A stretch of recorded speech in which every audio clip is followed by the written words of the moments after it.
In today's world, everyone tells you to be transparent and share your goals.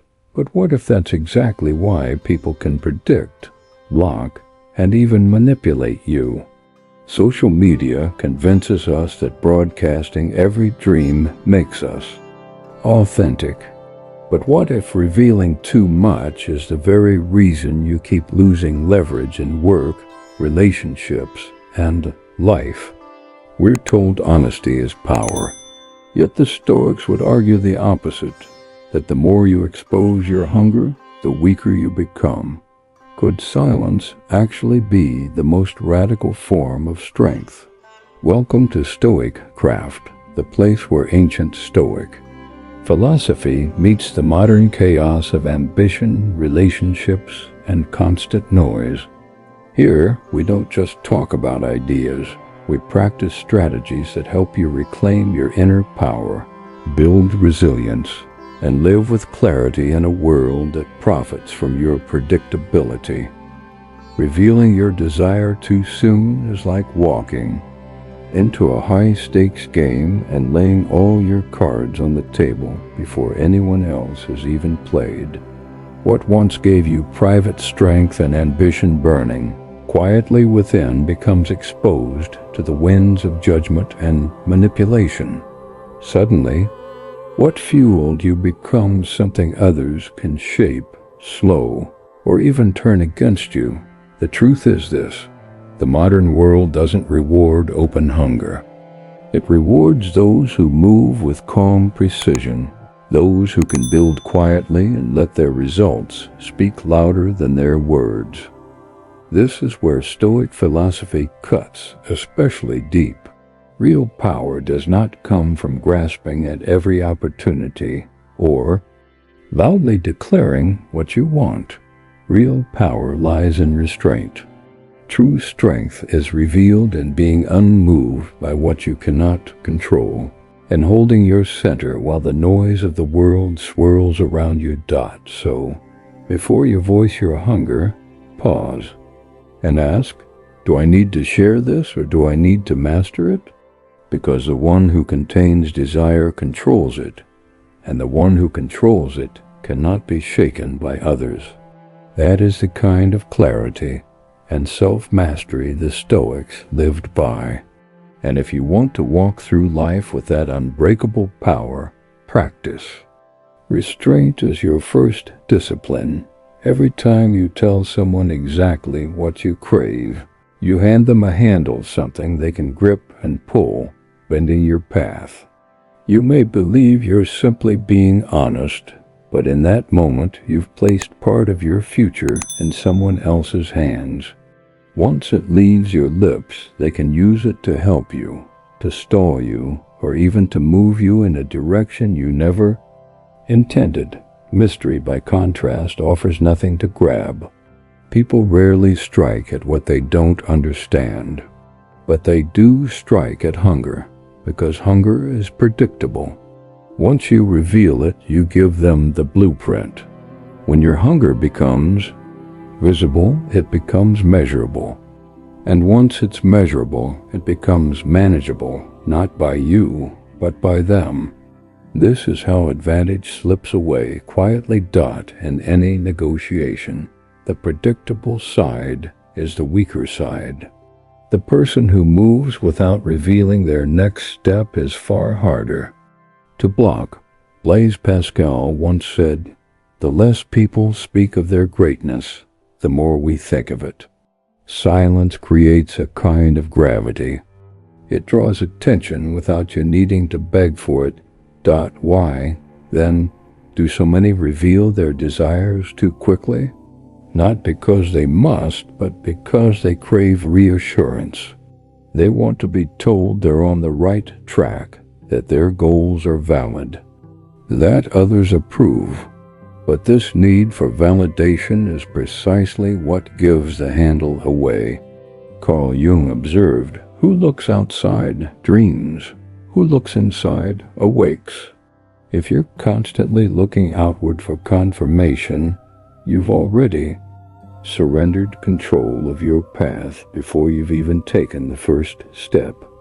Desire itself is not the problem. Desire is the fuel for creation and progress.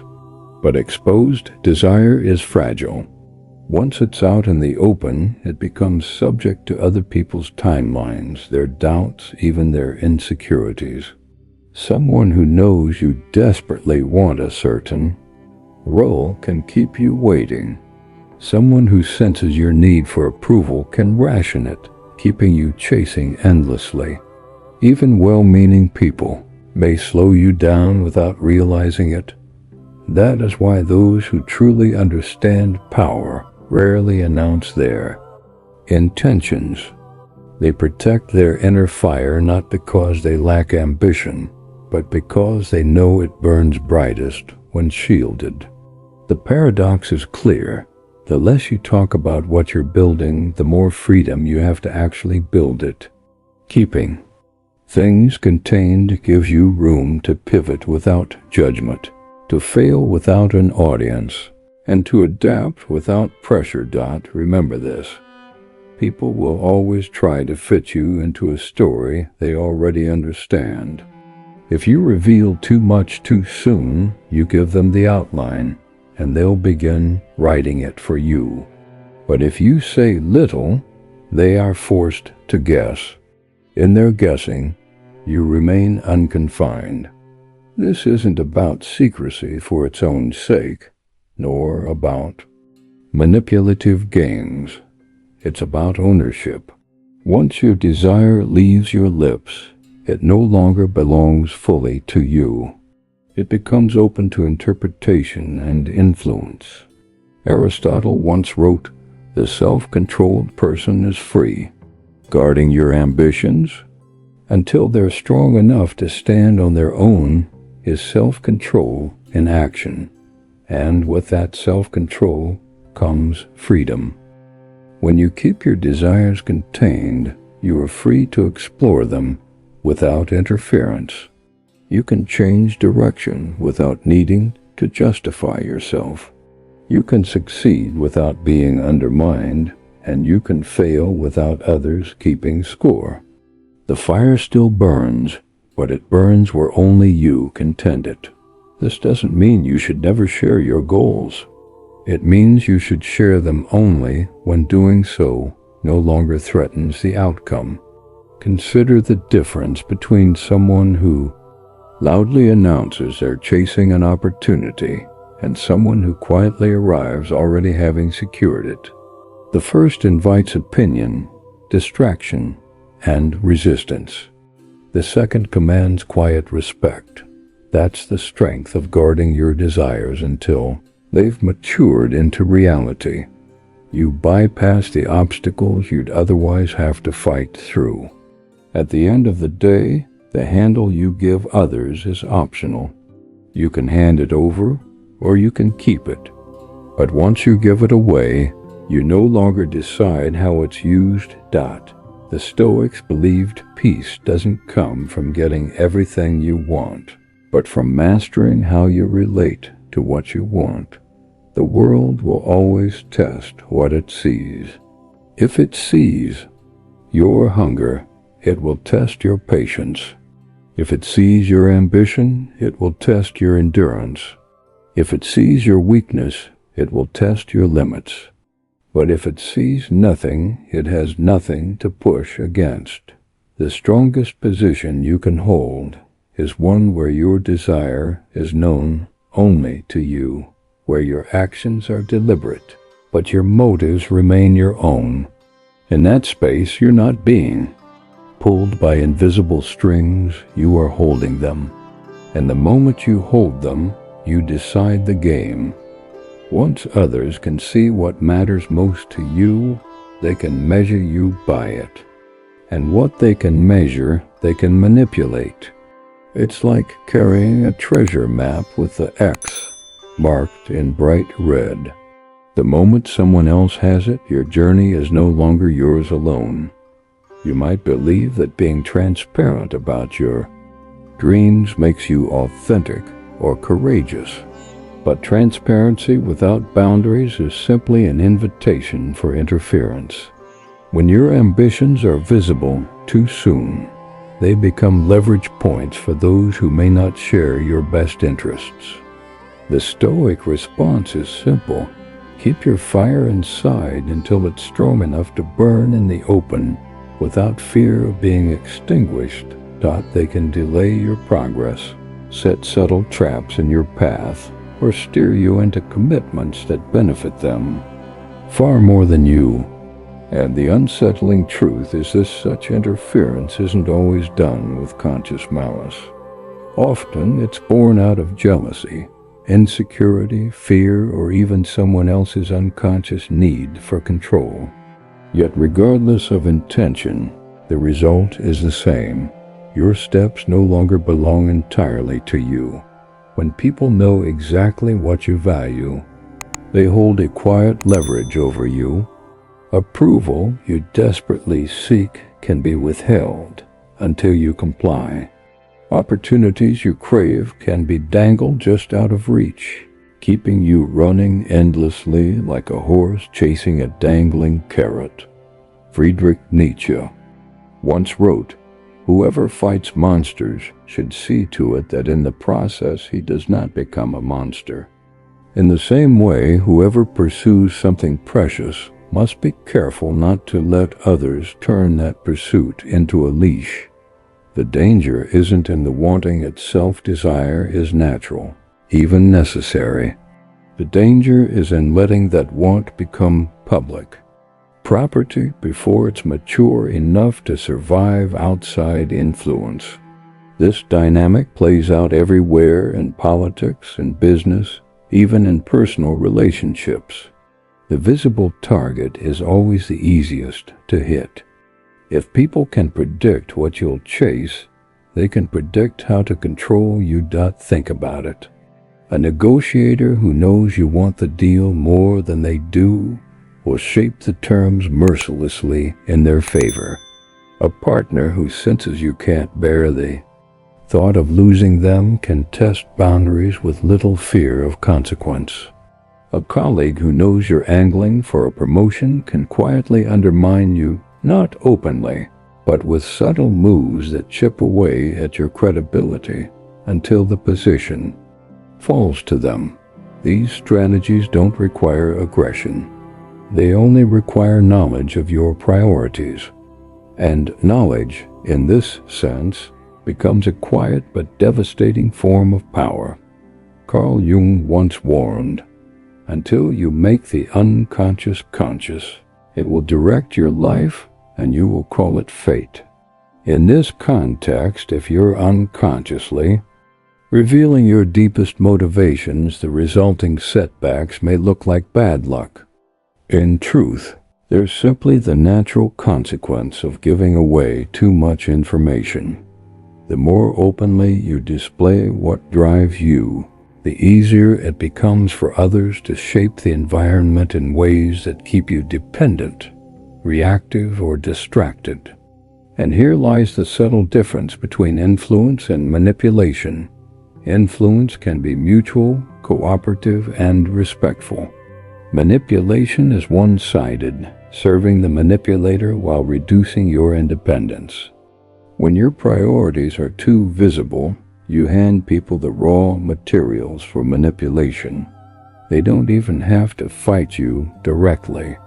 All they need to do is offer partial satisfaction, knowing you'll keep moving toward the reward they control. Over time, this erodes your independence. You become reactive rather than proactive. You wait for permission instead of creating opportunity. You move only when someone else opens the gate. The most strategic individuals understand this, which is why they often appear calm, detached, and difficult to read. It's not that they lack passion or ambition, it's that they've learned the value of containing it. They know power flows toward those who cannot be easily measured. Aristotle once noted, "The more you know, the more you realize you don't know." That humility, paradoxically, becomes a shield. It allows you to move without needing to display everything. It reminds you that not everything must be exposed, and that what remains unseen cannot be used against you. When you appear unpredictable, you preserve the ability to surprise. You gain the power to negotiate from strength, to make moves others cannot anticipate, and to avoid unnecessary resistance. This is not about hiding everything or living behind walls so high that you can no longer form trust. It's about discernment, deciding when and how much to reveal. A diamond locked in a vault is not less valuable because no one sees it. In fact, its security ensures it retains its worth. In the same way, your deepest priorities should be kept, and a vault of your own, protected until they're strong enough to withstand exposure. Once they're solid, once the groundwork is laid, you can bring them into the open from a position of stability rather than vulnerability. That's the paradox. When you're less visible in your pursuit, you often appear more powerful. People sense your direction, but they can't pinpoint your destination. They see your progress, but they can't measure your motives. And this uncertainty works entirely in your favor, that it makes others cautious, sometimes even hesitant to interfere because they can't predict how you'll respond. And in the space created by their uncertainty, you find freedom, the freedom to act decisively on your own terms. It's tempting to believe openness will always be rewarded, that honesty about your goals will be met with respect. But reality is more complicated. Not everyone will see your ambitions through the same lens you do. Some will project their insecurities onto them. Some will fear being left behind if you succeed. And some will quietly test how far they can bend you to serve their own ends. By controlling visibility, you protect against these distortions. You make it harder for others to turn your treasure map into their plan of attack. In the end, the less measurable you are, the harder it becomes for others to shape your path. The Stoics understood this deeply. They taught that while you cannot control the outside world, you can always control how much of yourself you offer to it. Marcus Aurelius wrote, "You have power over your mind, not outside events. Realize this, and you will find strength." Guarding the visibility of your deepest motives is one way of keeping that power. You choose what to share, when to share it, and with whom. You decide whether your treasure map stays folded in your pocket or becomes a public document. And in that choice lies your freedom, the freedom to walk your path without anyone else holding the compass. We are told that openness is noble, that speaking our desires is an act of courage. It's the kind of advice that feels warm, safe, and universally agreeable. But if you've lived long enough, you know the truth. Courage is not the same as exposure. There is a profound difference between standing firm in your values and handing over the most intimate details of your inner world for anyone to use as they please. Real courage often looks quieter. It isn't the dramatic declaration or the grand public confession. It's the steady decision to protect what matters most until it's strong enough to stand in the open without collapsing. Words once spoken live outside your control, and once they live outside, they can be twisted, resisted, or used in ways you never intended. They take on a life of their own, passed from person to person, altered, questioned, or twisted in ways you never intended. A private fire becomes public fuel and once others carry it, you no longer have the same control. The belief that saying what you want is always empowering overlooks a hard truth. Once you've revealed it, you can't take it back. It no longer belongs solely to you. It becomes subject to other people's interpretations, their fears, their doubts, and their agendas. You may think you're building connection or trust by sharing, but sometimes what you're really building is dependency. You unknowingly hand others the tools to influence you, to slow you, or to redirect you. Friedrich Nietzsche once said, "Silence is worse. All truths that are kept silent become poisonous." But the poison here is not in holding back every truth, it's in misjudging which truths are safe to expose and when. Discernment becomes your shield. Wisdom lies in choosing carefully which truths to share openly, and which ones to guard until they're strong enough to stand unshaken. There is a quiet kind of strength in being deliberate with your voice. You might see others broadcasting every goal, every intention, every vulnerability, believing this makes them authentic. And in some settings, perhaps in art, healing, or deep relationships, it can. But in arenas where power is at stake, business, negotiation, competition, or personal ambition, reckless openness is not authenticity. It is an invitation for interference. When you speak too soon, you give others the chance to doubt, to critique, to manipulate, long before your idea or goal has matured enough to withstand pressure. Carl Jung observed, "People will do anything, no matter how absurd, to avoid facing their own souls." Many people reveal their desires too quickly without realizing they are driven by unconscious needs, the need to be seen, the need for approval, the need to feel significant. They confuse this impulse with bravery, when in truth it leaves them exposed to forces that may not have their best interests at heart. What feels like bold honesty can, in the wrong environment, become an exploitable weakness, and those who know how to turn openness into leverage will do so without hesitation.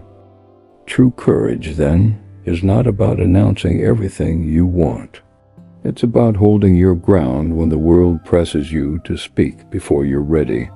It's about keeping certain ambitions private so you can pursue them without distraction or distortion. Aristotle once said, "Patience is bitter, but its fruit is sweet." In this sense, self-control in speech is just as vital as self-control in action. Freedom doesn't come from hiding. It comes from choosing the right moment, the right audience, and the right words. When you time your revelations with precision, your words carry far greater weight. You've probably felt the pull before that urge to announce your plans, to post them online, to declare them to friends, to gain momentum through public accountability. And sometimes, yes, it works. But it also binds you. Once your declaration is out there, others feel entitled to weigh in, to question you, to redirect you. The more voices in your ear, the harder it becomes to distinguish your own. Once your motivation is tied to external validation, you risk losing momentum the moment that validation fades. What once felt like freedom becomes a chain. The paradox is that the people we admire most for their strength rarely reveal much while they're in the middle of building something meaningful. They don't need to broadcast every move to feel confident in it. They let results speak louder than promises. And because of this, when the final product appears, it feels inevitable, as though it was destined. You never saw it being weakened by doubt, derailed by outside commentary, or pressured by others' insecurities. This doesn't mean you must live in isolation or never share your hopes. It means being strategic, choosing the right time, as you would in any game worth winning. Imagine playing chess and narrating your next move before you touch the piece. You wouldn't, not because you're afraid, but because it would be foolish to surrender the element of surprise. Life works the same way. Guarding certain truths isn't cowardice. It's a shield for what's still in the making. Silence, when chosen intentionally, creates space to act without needing to justify, defend, or endlessly explain yourself. Marcus Aurelius warned, "The more we value things outside our control, the less control we have. Broadcasting your desires too soon places them in the realm of the uncontrollable, where anyone's opinion or reaction can alter their course. Keeping them private until they're ready to withstand pressure keeps them within your control. That's how they survive and thrive. The world doesn't stop to honor every declaration of intent. It tests them. It prods them. It questions them. Sometimes it mocks them. If your goal is still fragile, it may not survive that trial.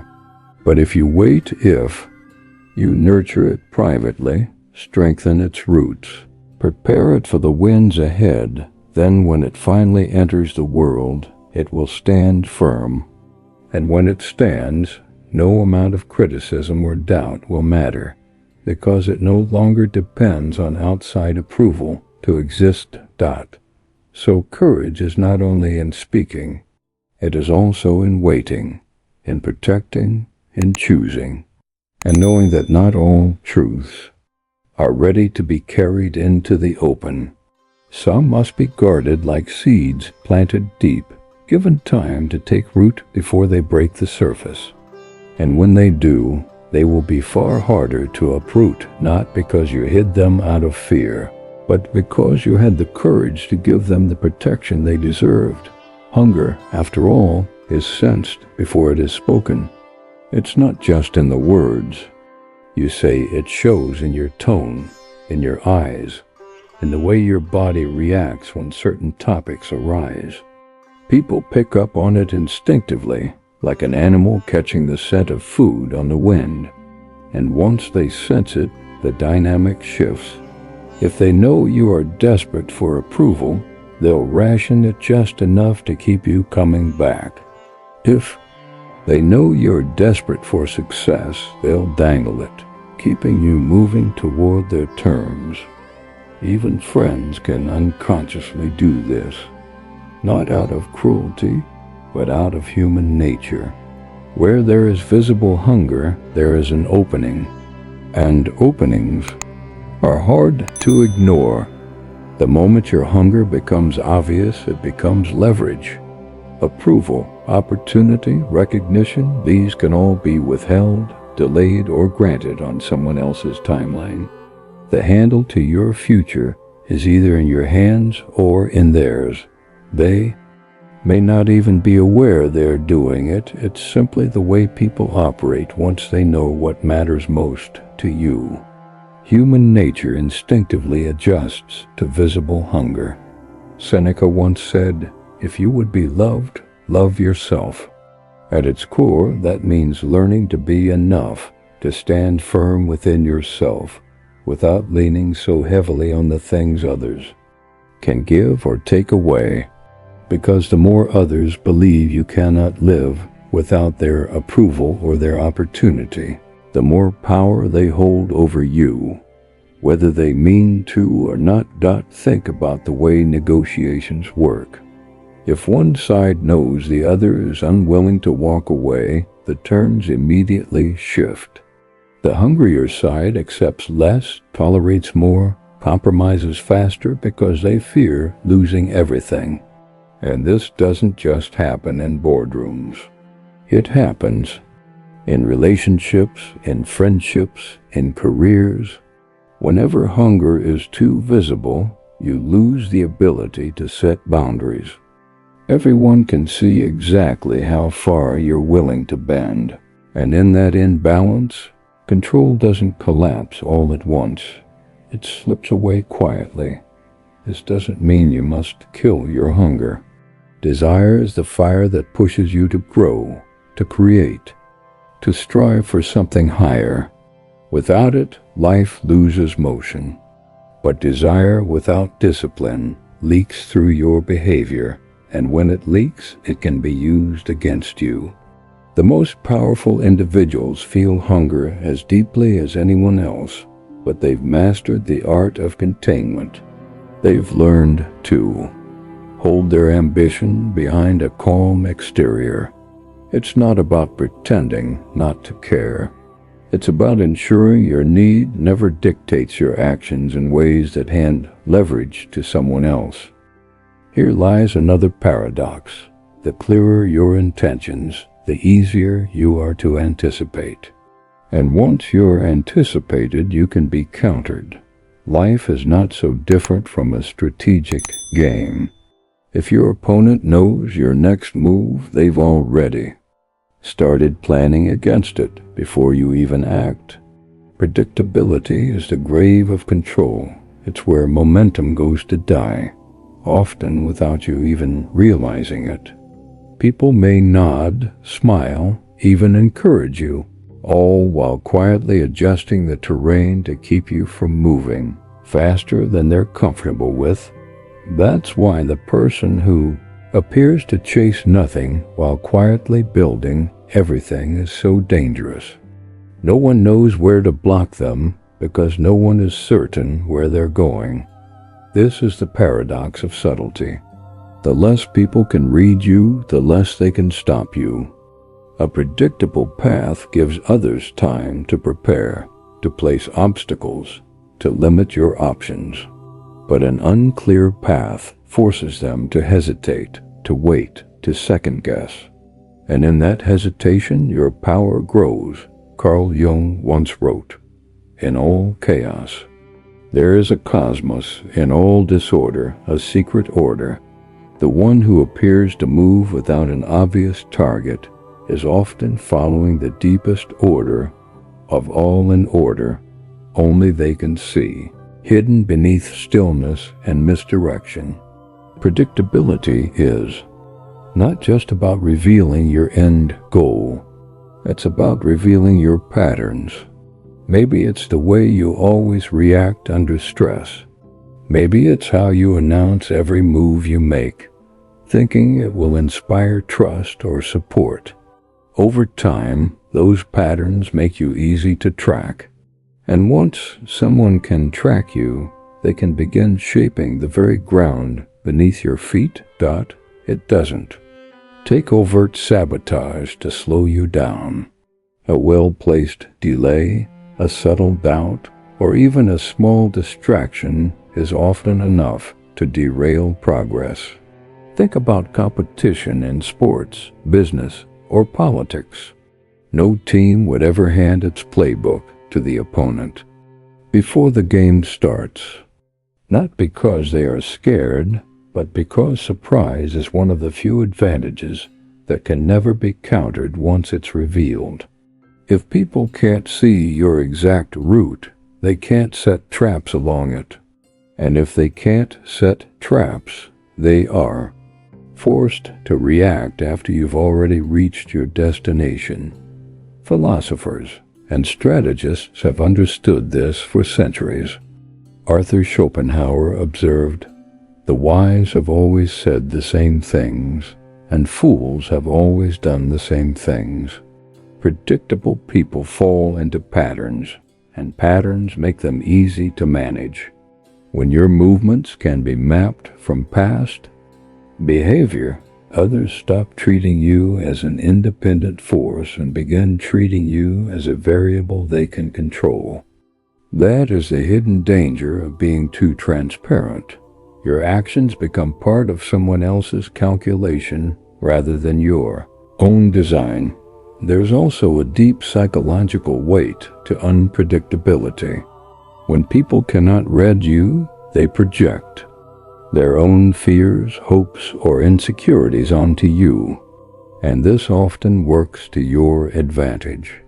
Instead of you giving them the blueprint, you allow them to invent one in their minds, one that usually overestimates your reach, your strength, or your influence.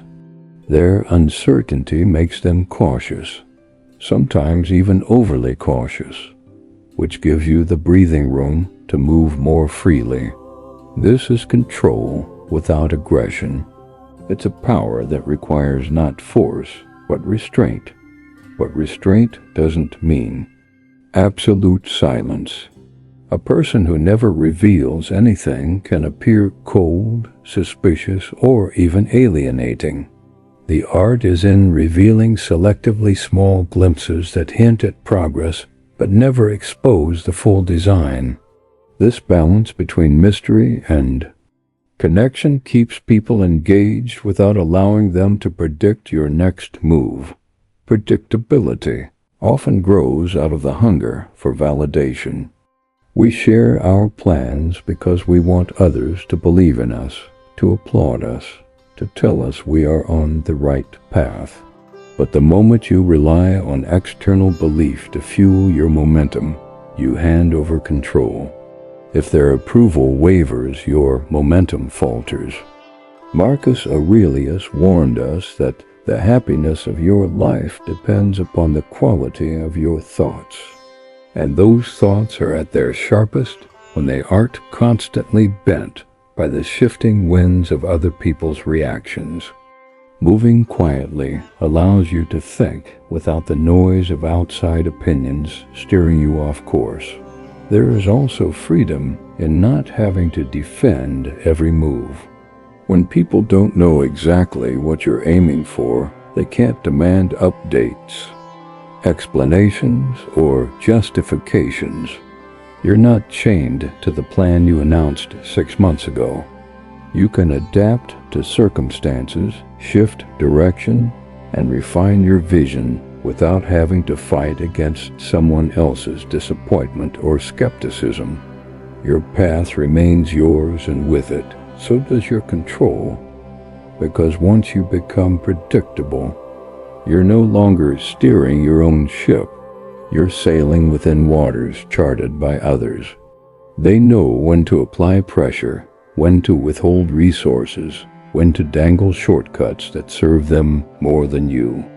But when you move in ways they can't easily follow, you flip the dynamic.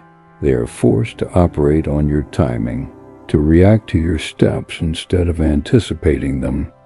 In that subtle reversal, you regain the advantage dot, so the next time you feel tempted to broadcast every detail of your plan, pause. Ask yourself, does revealing this now strengthen me or weaken me? The one who moves quietly with intention hidden beneath stillness is always harder to stop than the one who shouts their goal at the starting line. And when you cross the finish line before anyone else even realized where it was, there is nothing left for them to block, delay, or dismantle. That's the quiet, enduring power of being unreadable, the surest way to keep control from slipping into other people's hands. Announcing your goals, your timelines, your needs, it can feel empowering in the moment. There's a rush in saying it out loud, a sense of accountability in declaring it publicly. But there's a hidden danger in that thrill. Every word you speak builds an invisible wall you may not notice yet. Little by little, those declarations form the boundaries of a cage. The moment people know exactly what you've set out to do, they begin measuring you against it. And once they hold that script, they will consciously or unconsciously keep you performing it. Even when you've outgrown it or want to pivot, it doesn't always come from malice. More often, it comes from well-meaning encouragement. Friends, colleagues, Even family might think they're supporting you when they remind you of what you once said, when they ask for progress updates, or when they hold you to timelines you set in a completely different mindset. But what if those timelines no longer serve you? What if the goal itself has evolved? The cage of your own words leaves little space for quiet adaptation.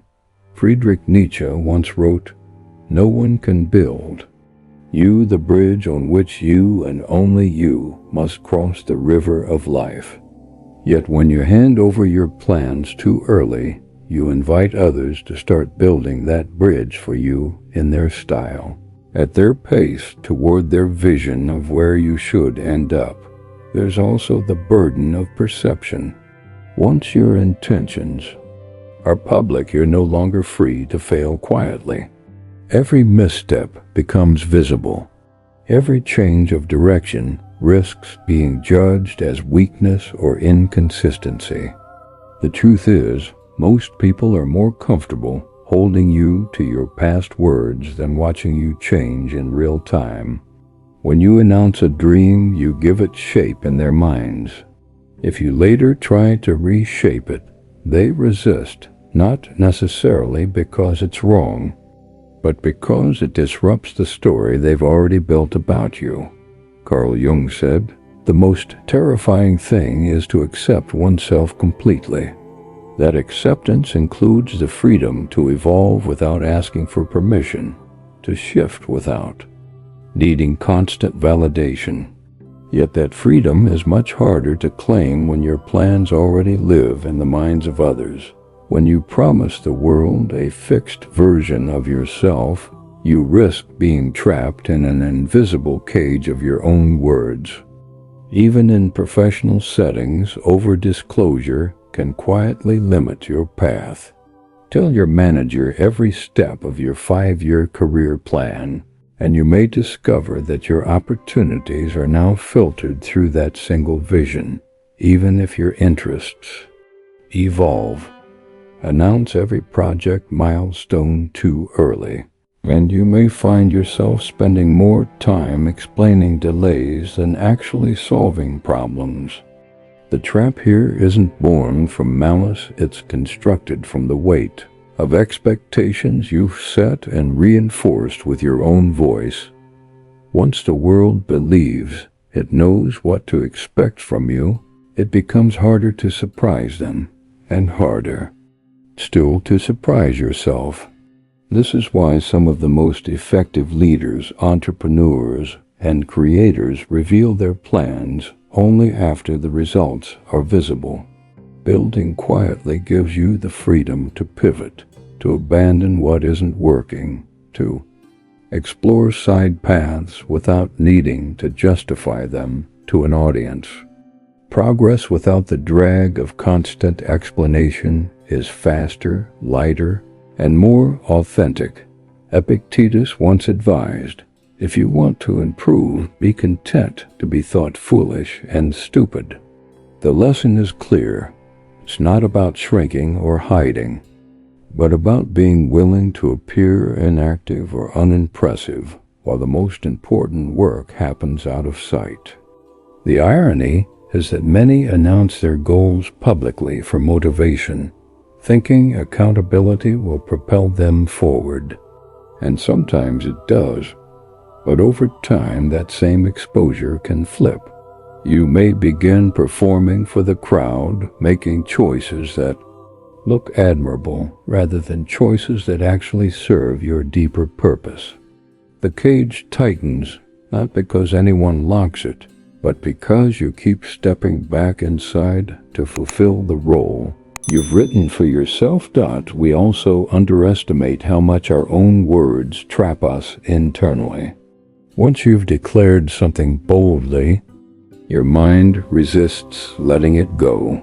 Even when new experiences reveal better paths, you hesitate to change direction because it feels like breaking a promise, even though the conditions under which you made it no longer apply.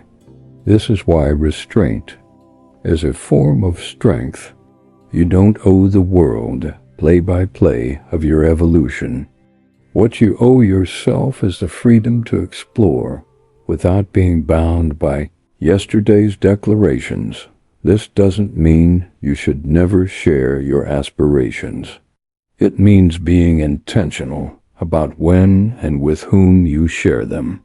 Sometimes keeping your vision private until it's sturdy enough to stand on its own is the best protection. The less you commit publicly, the less you have to defend if you change direction. And the less you defend, the more energy you free to build something real rather than preserving an image. Marcus Aurelius reminded himself, "If it is not right, do not do it. If it is not true, do not say it." The same principle applies to goals. If it's not ready, if it's fragile, protect it until it grows roots. Speak later, when words are not cages, but doors you choose to open, leading where you're truly ready to go. In the end, the walls we live inside are often the ones we've built ourselves, and the keys remain in the same hands that raised them. You can speak impulsively and let your words harden into blueprints others will guard, or you can speak with intention, making sure every declaration is aligned with your growth. The choice is yours. Build a cage or build freedom. Either way, construction begins with what you say next. And here lies one of the most profound paradoxes. The one who appears to need nothing holds all the cards. Why? Because they possess something rarer than wealth or influence. They have freedom. Freedom to walk away. Freedom to choose without pressure. Freedom to let opportunities pass without believing they've lost everything. But the moment you show need, you shift the balance. You've traded leverage for hope, and hope, when placed in the wrong hands, becomes dependency. At that point, you no longer control the game. You're waiting for others to decide how it plays out. And the truth is, people treat you differently when they sense you cannot walk away. The seller who knows you're desperate raises the price. The employer who knows you'll do anything for the job offers you less. In relationships, if someone believes you can't bear to lose them, they stop worrying about losing you. Seneca captured this dynamic perfectly. He who needs riches least enjoys riches most. The principle extends far beyond wealth. The less you appear to need something, the more power you retain over how it enters your life. When you stand in a position where your happiness, stability, and self-worth do not depend on any single outcome, you move from being controlled to being in control. Need changes everything about the way you communicate, often without you realizing it. It seeps into your tone, your timing, even the way you respond to silence. Need makes you agree too quickly, lower your standards, or rush decisions that should have been given time. And the person on the other side, whether consciously or not, picks up on it. The irony is that most people show need because they believe it will inspire generosity. They think that honesty about how badly they want something will make others more inclined to help. And occasionally it does. But more often it inspires calculation. It makes people think, if they want it this badly, what else would they give up to get it? And just like that, the negotiation shifts. It's no longer about fairness, it becomes about how much you're willing to sacrifice. To be clear, desire itself isn't the problem. Want is natural. It fuels ambition, effort, and creativity. But want that leaks out as visible need weakens your position. The difference lies in posture. You can want something deeply while still projecting the strength to live without it. That posture transforms the dynamic. It says, I choose this, but I am not owned by it. And when you send that signal, you become far harder to manipulate. This is why the ability to walk away calmly, confidently, without resentment is one of the most powerful tools a person can possess. It's not about arrogance, nor is it about playing childish games of hard to get. It's about protecting the freedom to say no even to the things you deeply want, if the terms compromise your dignity, your principles, or your long-term well-being. The moment you convince yourself that you cannot walk away, you've surrendered the strongest position a person can hold. Need makes you predictable, and predictability makes you negotiable. Once people know exactly what levers can move you, they begin to shape the entire conversation around those levers. They can stall until urgency forces you to accept less. They can dangle a sweeter deal, just enough to keep you hooked, without ever delivering what you truly deserve. But when people cannot read your breaking point, when they don't know whether you'll wait, pivot, or walk away entirely, they are forced to treat you with greater respect. That uncertainty preserves your value. Building that posture doesn't come from pretending you don't care. It comes from creating a life where you're not dependent on a single outcome. It means diversifying your opportunities, strengthening your skills, and grounding your sense of worth in something deeper than external approval or one door opening. The less you lean on one fragile point for validation, the less leverage anyone has over you. This dynamic is just as real in personal relationships. When someone knows you'll tolerate anything to keep them, they will often unconsciously test how far that tolerance goes. But when your presence communicates, I want you, but I don't need you, the entire interaction changes. Respect grows because they know you are there by choice, not by dependence. And choice makes your presence meaningful. The same principle applies in business. The entrepreneur who can turn down bad investors ultimately secures the right ones. The professional who refuses underpaid work eventually commands better offers. The negotiator who steps back from a deal that feels wrong is the one who later lands the deal that aligns with their values.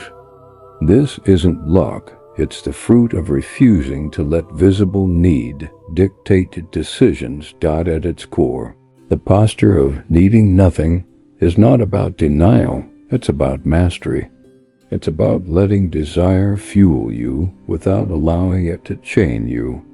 The moment you realize you could walk away and still remain whole, you stop being negotiable in all the wrong ways.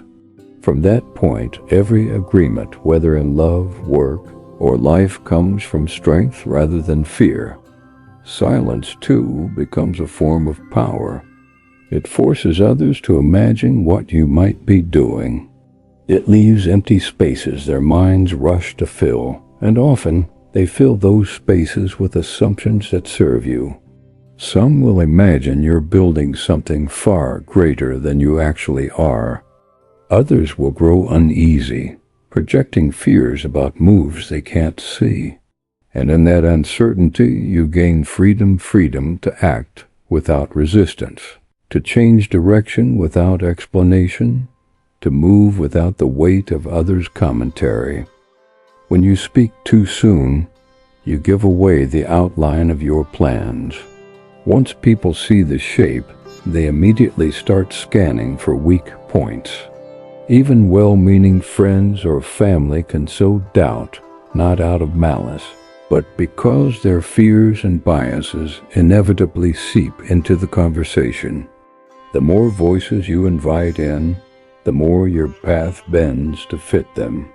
Silence removes that problem. It allows you to develop ideas without distortion, to build without carrying the burden of external expectation. In negotiations, silence is often the sharpest move on the board. The one who can wait, who can sit in the discomfort without rushing to fill the gap, gains the advantage.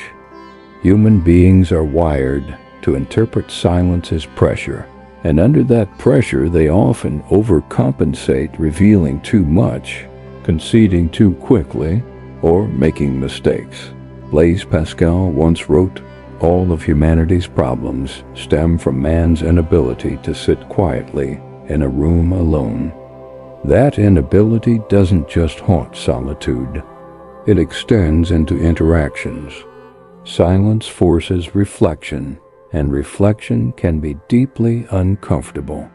In that discomfort, people give away leverage. But silence isn't isolation, nor is it withdrawal from the world. It's about discernment, knowing when speaking serves you, and when speaking only serves others at your expense. There's a vast difference between being secretive and being strategic. Strategic silence has intent. It is temporary, deliberate, purposeful. You may stay quiet now precisely so that you can speak later from a position of undeniable strength. Timing is everything. Revealing only when it strengthens your position rather than weakens it is the hallmark of wisdom. In relationships, silence can reset dynamics that have tilted too far. If someone grows accustomed to constant updates, constant reassurance, or constant attention, withdrawing that pattern disrupts the imbalance. They begin to notice the absence, to wonder at its meaning. That wandering alone can recalibrate respect. This isn't about manipulation. It's about no longer feeding dynamics that drain you. Silence also gives you one of the rarest advantages. In modern life, surprise. In a world where everyone broadcasts every thought and every move online, the person who keeps something back becomes unpredictable. Predictability is easy to counter. Unpredictability keeps others cautious. And caution creates hesitation. Hesitation leaves gaps. And those gaps are where you move freely. There is discipline in choosing silence, a discipline that transforms it from passivity into one of the most active forms of strength you can wield. It requires a discipline most people never practice. Resisting the impulse to defend yourself the moment you're criticized. Resisting the urge to over-explain when you're misunderstood. Resisting the craving for validation when you feel uncertain. These reactions are natural. They're wired into us as social beings. But acting on them almost always trades long-term influence for short-term relief. By holding back, by pausing, instead of rushing to justify, you preserve leverage. You force others to draw their own conclusions, and more often than not, those conclusions end up giving you more credit, more mystique, and more respect than your words ever could. Of course, silence is not a cure-all. There are crucial moments when clarity and communication must take center stage, moments when your voice becomes the weapon that sets boundaries, commands respect, or seizes opportunities. The art lies in discernment, knowing which moments strengthen your position and which moments quietly erode it. Aristotle said, "Knowing yourself is the beginning of all wisdom." To know yourself is to recognize your own tendencies, whether you speak too soon, explain too much, or reveal too freely, and then to use silence as the counterbalance. Silence is a weapon because silence creates space, and space in the realm of influence is power. In that space, others begin to overthink, to wonder, to dismantle their own. Positions without you lifting a single finger. In that space, you gain the ability to observe without being observed, to plan without interference, and to act without warning.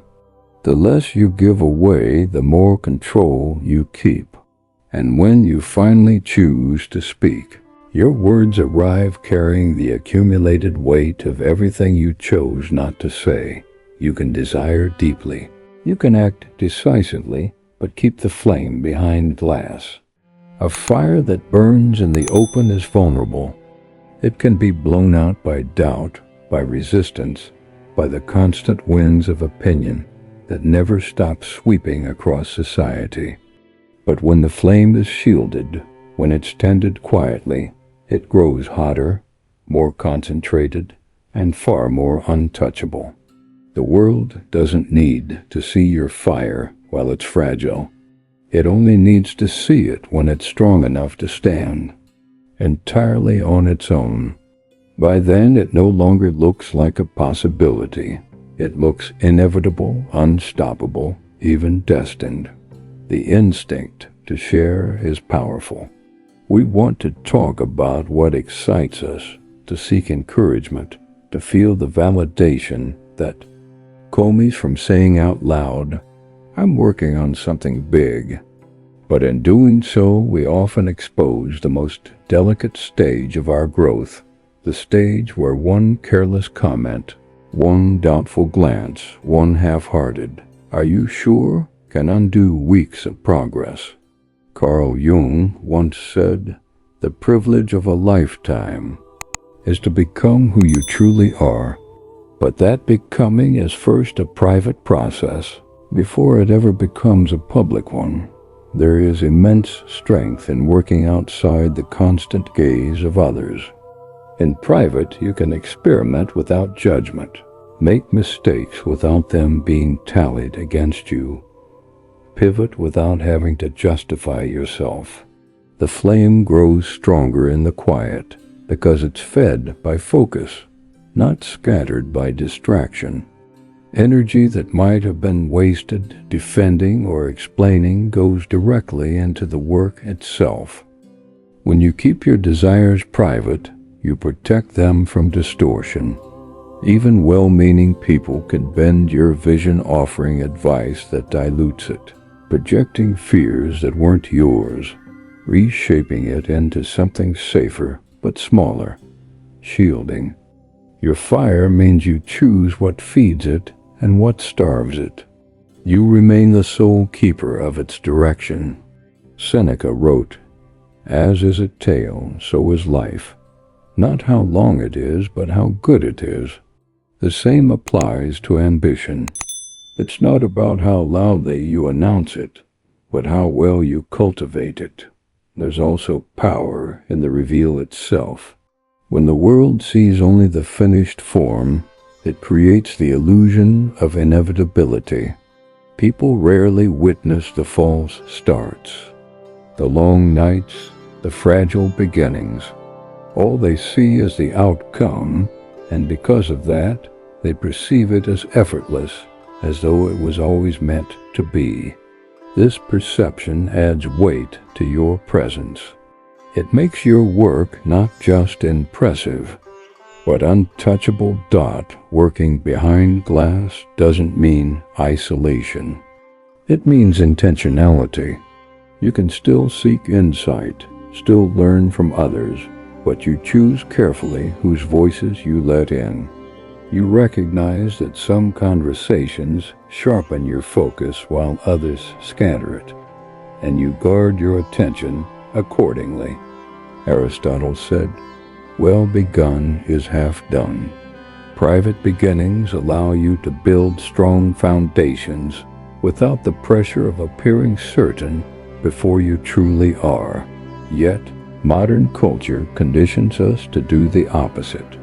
Social media urges constant, broadcasting progress updates, announcements, declarations. But every broadcast hands a piece of your fire to the outside world, where it can be judged, questioned, or mocked before it's ready. Over time, this drains the very energy that should be fueling your growth. The strongest flames are those fed steadily, protected until they are undeniable. When the reveal finally comes, its suddenness becomes part of its impact. People are caught off guard because they never saw the process, only the result. And because they didn't see it coming, they can't trace the vulnerabilities, can't pick apart the early flaws, can't sabotage the roots. All they can do is acknowledge the force standing before them. A fire protected and cultivated in silence doesn't just illuminate. It radiates inevitability. It carries with it the weight of every choice you made to shield it, every temptation you resisted. To expose it prematurely, it becomes not only an achievement, but a testament to the discipline that made it possible. In the end, keeping the flame behind glass is not about secrecy for its own sake. It is about stewardship. It is about recognizing that the things which matter most need space, quiet, and protection to mature. And it is about understanding that when that fire finally meets the world, it should be so strong, so well formed, that nothing can extinguish it. That is when it appears inevitable. That is when it becomes untouchable. And that is when the world will not just see it, they will believe in it. It was always meant to be. Because in truth, every time you reveal your next move too soon, you step out of strength and into reaction. The moment others know where you're headed, they gain the ability to shape the terrain ahead of you. They can lay subtle obstacles in your path, slow your momentum through delay, or even steer you into battles you never chose. But when you hold that move close, when you resist the urge to announce it prematurely, you fundamentally change the game. Suddenly you are no longer responding to what's been placed in front of you. You are the one deciding when and how the pieces will shift. That is the razor-thin line that separates a pawn from a player. A pawn is reactive, forever moved by the hand of another. A player, by contrast, chooses the movement, dictates the timing, and writes the strategy. Power, in its purest form, doesn't demand that you kill your desire. It demands that you contain it until it cannot be broken. Containment is not suppression. You still feel the pull, the hunger, the vision of where you are heading. The difference is that you hold it steady, away from prying eyes, until the timing is undeniable. Carl Jung once said, "Your vision will become clear only when you can look into your own heart." That clarity cannot be handed to you by the crowd. It doesn't arrive in applause or validation. It comes only through silence, restraint, and the deliberate choice to keep certain intentions out of reach until they are too strong to be bent by outside influence. This isn't secrecy for the sake of mystery. It's protection. It's the recognition that momentum is fragile in its earliest stages and must be safeguarded. Because the more people know about your next move, the more they can influence the course you take. The person who always broadcasts their intentions loses the ability to adapt freely. Every change of direction becomes a contradiction. Every delay becomes a visible failure. And soon, decisions are no longer made out of wisdom or opportunity. They are made to protect an image, already spoken aloud. That's how someone slips from being a player back into being a pawn without realizing it. They keep moving, yes, but the pace and direction are dictated not by their own judgment, but by the eyes watching them. By contrast, when you keep your next steps contained, You create pressure not on yourself but on those around you. People become uncertain. They cannot predict your next move, so they hesitate. And hesitation is where your freedom lives. That pause they take gives you room to maneuver, to advance while they're still guessing. In chess, unpredictability forces your opponent to waste moves on defense, scrambling to counter threats they can't fully see. In life, the principle is exactly the same. Sometimes it's not the bold announcement that changes the balance of power, but the well-placed silence, the withheld detail, the quiet progression no one saw coming. There's also a profound psychological shift when you no longer feel compelled to reveal your direction. You begin to decide from a place of strength rather than a hunger for validation. You stop looking for permission. You stop craving applause. Your focus returns fully to the move itself, not how it might be perceived. Seneca once wrote, "We suffer more often in imagination than in reality." Freeing yourself from the imagined need for constant approval means valuing your own process enough to protect it. It means trusting that the work will speak loudly enough when it's ready. This does not mean you must never share your plans. It means you choose the timing. You reveal only when the reveal itself adds strength to your position, not when it hands others the leverage to sabotage or dilute it. There is real power in surprise. Arriving with something complete, undeniable, beyond the reach of interference, forces the world to respect it. People are left wondering how you manage to do it, and that uncertainty makes them cautious about challenging you. The transition from pawn to player is as much an internal shift as it is a strategic one. A pawn accepts the conditions it's given. A player shapes them.